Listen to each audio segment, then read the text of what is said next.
Game on! So, if you guys don't recognize this, then you are 100% missing out on a major part of my childhood. This is Lego Star Wars The Complete Saga. So, I'm gonna go ahead. I've already 100% beat this game. I'm not gonna pretend like I haven't. I'm just gonna go straight into it. Sadly, I had to turn the music off because, you know, copyright and everything. But I'm gonna go through and play this entire game because of the release of Mandalorian. I've been watching The Mandalorian episode 1 and 2. Episode 3 drops in a week from now, from the time I'm recording this. And I'm hyped. So, of course, since I'm in the mood, I figured I'd throw this on and just play through it. It's about 6 hours, because there's an hour for each movie. It's doing the title crawl. I wish I had some music over it. But again, I can't. And this is my favorite game. Like, I mean, it's not perfect. This was a game that was initially released on the original Xbox, and I grew up playing it. So when it was released on the Xbox 360 and is now backwards compatible for the Xbox One, which is what I'm now using to play it, I got so hyped. As I did with the Lego Batman, I'm probably going to be taking all these scenes, taking my voice out, and just putting them together to make a movie. They're not great, they're not perfect, but they're cool enough to watch. I mean, you get a gist of the story. They're also comedic and funny to watch. But if you are wondering about the Lego Batman, I'll definitely be going back to that. I am a bit on a timer. I did decide to go Super Story just because it changes the way you play a bit. I don't know if you can put on all the extras. No, you can't. Because I have all the extras that puts on all the different modifiers, which means that it's, like, super easy for me to get money. I think it's 100 and... Wow, that's music. You get a bunch of money for just, like, each blue is worth, like, 100,000 on its own. Like, I think it's 120,000. No, because then it got upgraded again to being, like, 1,000. So it's like you get so much money, it's ridiculous. Like, I'd be able to complete this in seconds. Now, of course, this isn't a game over because dying in this doesn't really have a consequence. Like, there's no big moment where it's like, oh, you died. It's just kind of, you go through it, and you just play through it. And, oh, jeez, I just love this game. I was looking at a lot of polls online where people were talking about people's favorite Star Wars games. And they were, because of the release of The Mandalorian and Star Wars Fallen Order, I believe it's what it's called, which is the new Star Wars Jedi game that comes out, where you play as a Padawan who managed to survive Order 66, which is an awesome premise. Why can't I do that? I guess I have to pay for it. So, that's a game I'm hoping to get for, like, Christmas or whatever, because, honestly, I don't have a lot of money. Oh, there's money up here. I wish money was just as easy to get in real life as it is in this game, because then it's just a case of, like, destroying your furniture. Like, if I could just punch a couch and have it give me all the money I need for, like, life, like, just flicking a switch gives me, like, $100, that would be perfect. That's, like, an ideal world. Well, I guess it's not, because then it, like, ruins the economy and yada yada yada. But it's perfect for me, and that's all that matters. When people take things too literally, it's like, I wish I could just destroy stuff and it would give me money. And then people will take the idealistic, and will take it out of context and be like, well, no, because then it would destroy the economy and everything would then be hiking in price, and you then just spend your life destroying it's like, no, I just, figuratively, man, I mean, I just want infinite money. I just want to be able to destroy whatever I want, because a lot of people who know me know this, but when I get mad, I get destructive, and I try to go over the top and comedic about it, but when I get angry, I, like, slam stuff. It's why I have a desk that's, like, plastic, because then when I slam it, it, like, doesn't break. It's also just a lot of fun to slam. It makes a lot of loud noises. Like, Because getting angry is fun, and a lot of people are like Game Grumps is a great example of this. Like, people who, not so much Danny, but Aaron definitely is a guy who plays games and enjoys getting angry at them, and enjoys being loud and abrasive and angry. And Danny, you always watch, and he's always kind of like, calm down, yeah. And of course, Danny's awesome, but it's just compared to Aaron, he kind of just seems a lot wussier. Fast forward to when I've got like a bajillion subscribers and I'm hanging out with someone, they're like, remember that time you were playing Lego Star Wars, the complete saga, and you called me a wuss? I'm like, no, that didn't happen, what are you talking about? Come on, turn to the damn droid. This also works out perfectly, because normally in my episodes I have to look at a timer and set it up so that I don't go over the 15-minute mark. But since I'm on Super Story, there's already a timer at the bottom of the screen that tells me how long I've been going for. So if this really does take an hour, then I'll get a perfect 4 episodes out of each movie, which will give me a perfect 12 episodes per trilogy, and then a perfect 24 episodes, which honestly is just a month. So for the next month, you're just going to be watching Lego Star Wars, which honestly to me is fine. Basically how it worked when I was doing the Lego Batman. It's just like, alright, now for the next months you're going to be watching Lego Batman. And right now I'm doing Hitman, which I'm loving.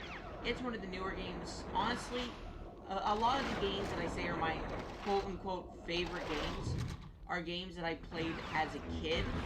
Like, an older one that isn't a good game, but it's one I enjoyed playing, is Scooby-Doo Mystery Mayhem, because it was my, well, wasn't my first game, but it was one of my first games.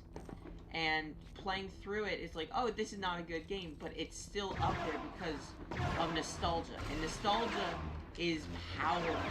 And they harness it when they, oh, I'm dead. And they harness it whenever they have to make Star Wars movies, or reboots, or just anything in general. Because the Ghostbusters movie that they made way back when is now being made into a trilogy, because they're now making a 3rd movie for it. Which is awesome, because it means that it's going to be bringing a entirely new generation of kids. Like my brother, who has never seen Ghostbusters, or has had no interest in seeing Ghostbusters, now wants to see it.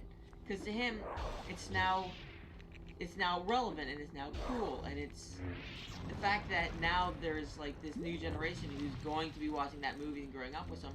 It's why, as much as I don't like the new Star Wars movies, because they're not what the originals were, I appreciate the fact that they're now bringing an entirely new fan base to Star Wars. They're bringing new people to something that I grew up loving. And of course, I didn't get a chance to watch them when they were like didn't get a chance to watch like A New Hope in theaters when it initially came out. But the movie theaters close to me and where I live, they have old movies that to play on Saturday mornings, and that's where I got to see A New Hope. So I did get the experience of seeing A New Hope and Empire and all those great movies when they initially came out. I also got to see, what's it called? The 3rd one, Revenge of the Sith, in theaters, because it was actually released when I was 3 years old, and my dad took me to see it. Now, of course, that is not the greatest Star Wars movie to take a 3-year-old to. It's probably the most violent and aggressive and closest to an R rating you can get. But I mean, I'm fine. It didn't scar me as a kid. In fact, it made me embrace Star Wars and made me love the culture. And it was great. So this is actually the end of the first level. We're now charging off. If you've seen the first movie, I've already done a rant about it. Probably should have saved that rant for these episodes. But basically, there's trade negotiations. They're now invading Naboo. I now need to stop it. But then we get stuck on Tatooine. And then we go back and we destroy them. I mean, it's a messed up story. A lot of people don't like these movies.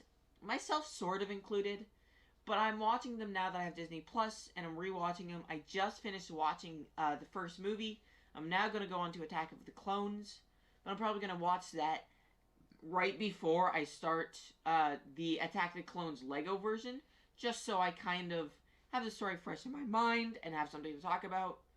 But that movie, The Phantom Menace, it's not a bad movie by any means. It's just not up to the same standards of all the other Star Wars movies, which I think is what really drove people away when they initially watched it. But it's like, come on, you have to just watch it as a movie. At which point, it's fine.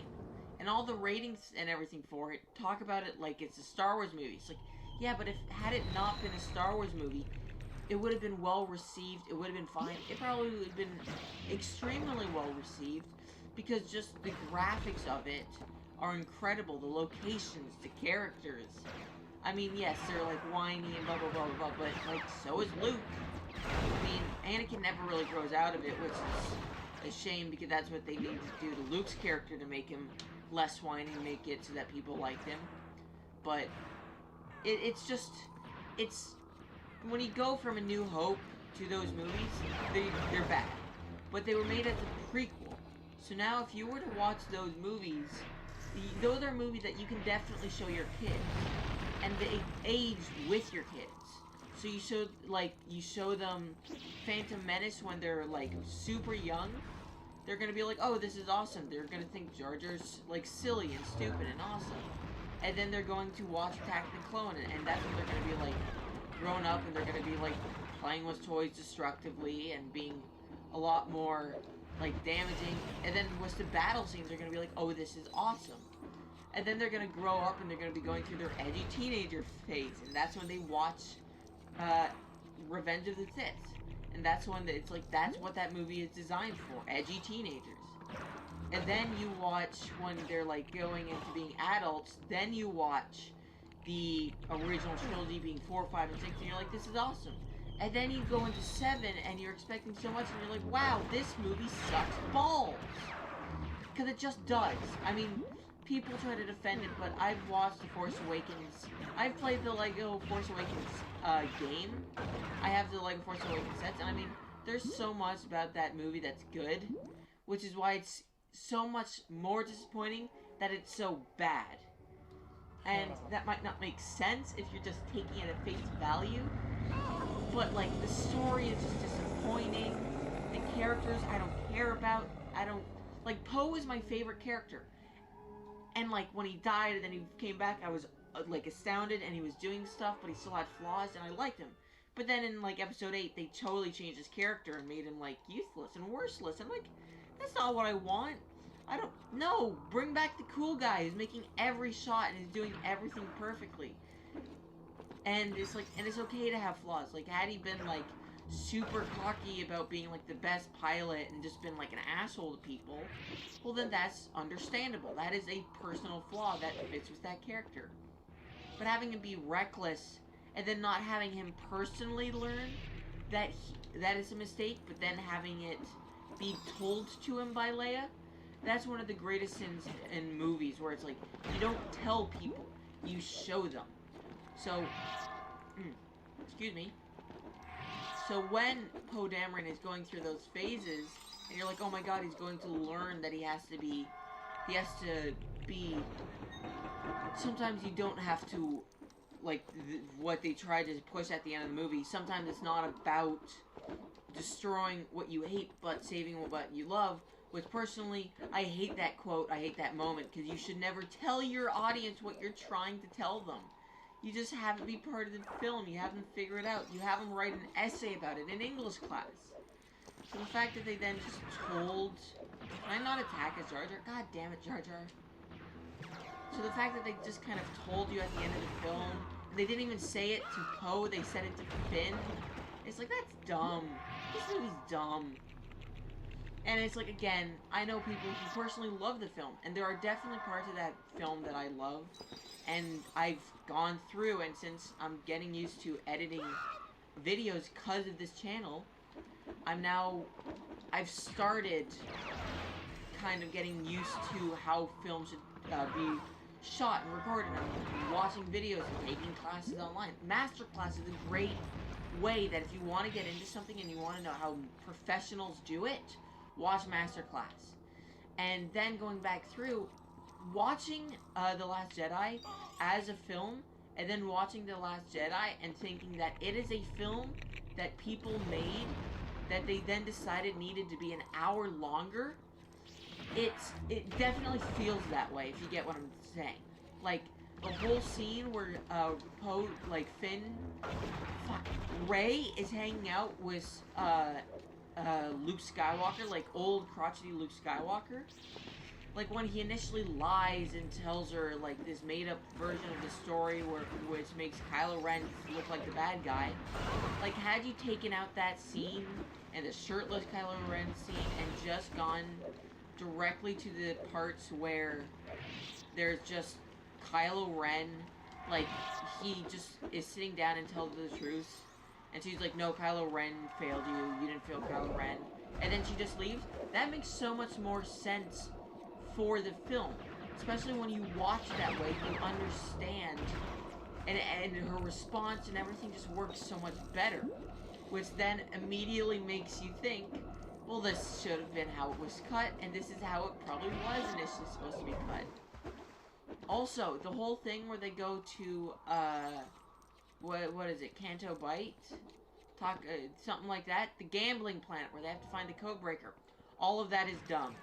If you take out that entire scene and instead just have it to that, it just cuts from Poe getting shut down and getting yelled at to the scene where Poe is sitting on the ship as they're evacuating, feeling like a piece of shit, and then Leia explains to him why they had to evacuate. It makes the whole scene so much better. And then that takes out the whole scene where he gets told what to do, and then it goes to the point where they're then on, Crate, and when he's racing off, he then learns, and he shows that he's learned more because of the fact that he is not risking people's lives. He's purposely trying to call people back, knowing that it's a lost cause. People are saying that they do have a chance, but he's saying they don't. And it shows that he evolves as a character. Like, there's so much like that. And a lot of the scenes on, like, the planet, the island with all the porgs, like, that scene, a lot of that is pointless. But anyway, I didn't mean for this to be a rant. It just kind of devolved into that. But anyway, guys, that's going to have to be it for this episode. I hope you enjoyed watching it. I know I loved recording it, and I will see you guys next time, because this is Game Over.